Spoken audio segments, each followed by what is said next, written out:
Countryfile Live is absolutely fantastic. I love coming here. This is my third year. It's been running 3 years, so I've been here every single year.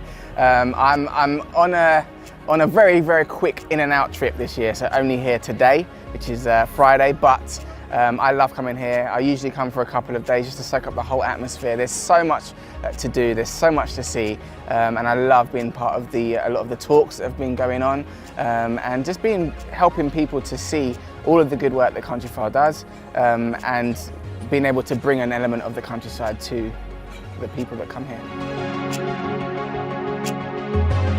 Education is the most important thing for our children, and education in terms of farming and how we produce food, for me, is of paramount importance. We know that farming is a dying industry, an aging industry, so most people, the average age of a farmer is about 65, and that's usually the age of retirement in this country. So when you put it in that perspective, we've got a lot of work to do in order to get the younger generation interested in farming and coming through, and that only happens through education. It's one of the reasons why I do my CBB show down on the farm. I'm a real advocate for people getting involved with that, not just the kids watching it on CBBS, but also the parents of those children, encouraging those children to get out and about, and also helping them to understand how they can make a living, how farming can be viable, lots of different things that they can do within farming. It doesn't have to just be on a farm or owning a farm. You know, there's so many different industries related to the farming industry as a whole and the agricultural industry as a whole, and there's so much opportunity for young people and for children and for young adults really looking to get into onto the career ladder.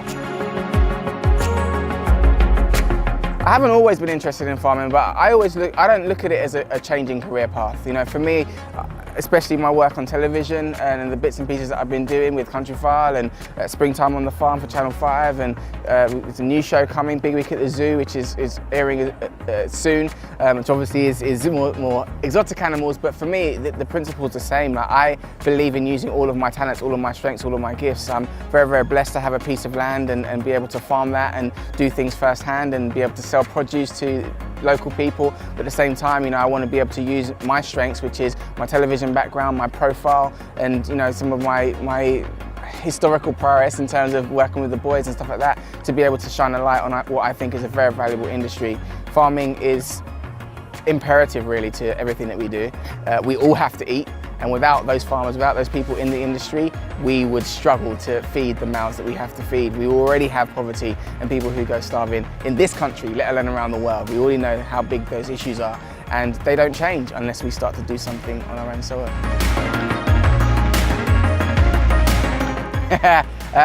My Get Up and Go song, I'm going to have to choose a JLS one, of course, and I'm going to go with She Makes Me Wanna. Yeah, I always have a little moment where I go back and listen to all my JLS albums. Sometimes I do a random playlist, so it might be any of the songs from any of the albums. Sometimes it's a specific album. You know, I really love our last album, so that's one of my favourites. Our second album as well, for me, was really, really strong. I really enjoyed that one. So if I was to pick any one, it would probably be one of the two. But the greatest hits, I mean, thankfully, thank God we had loads of hits. So, you know, it's always nice to put that one in and have a few feel-good vibes. The weather has been very, very hot over the last few weeks. It's probably been well over a month now, probably almost 2 months that we've had, you know, pretty much sun every single day. Thankfully, it's not affected our farm too badly. We have a lot of pasture that we don't necessarily use for our turkeys, and we don't use for our pigs. They don't graze, so we don't have any issues with a lot of I guess some of the sheep farmers and beef farmers are having in terms of feeding their animals. And I suppose it's not so much an issue in terms of feeding now, because there is obviously grass and hay to graze, but it's an issue going forward because usually at this stage of the year we have grass, we don't have hay. At the moment it's very, very brown, very, very dry, and a lot of farmers are struggling because they've got nothing to cut and use for the winter, when obviously, you know, we've got very, very cold temperatures and nothing grows as well. So it's a real shame, because this is one of the things, I think a couple of years ago it was having a really, really wet summer, and that in turn affected the harvest and affected the crops and stuff like that. You've got flooding, and you know, you don't want to see any of those things, but it's one of those things that's always happened within farming. The weather plays a huge part, and every single year we find a way to manage it and to get through. And you know, there's lots of people, lots of companies now that can help, insurances and things like that. They're able to help mitigate it. So it hasn't affected me directly on our farm, but I understand the pain that some farmers are going through.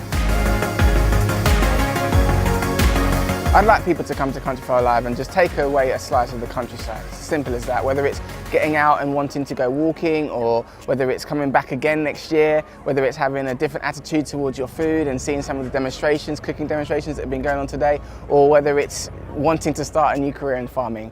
I think it's something for everybody here, and I hope that they take it away today.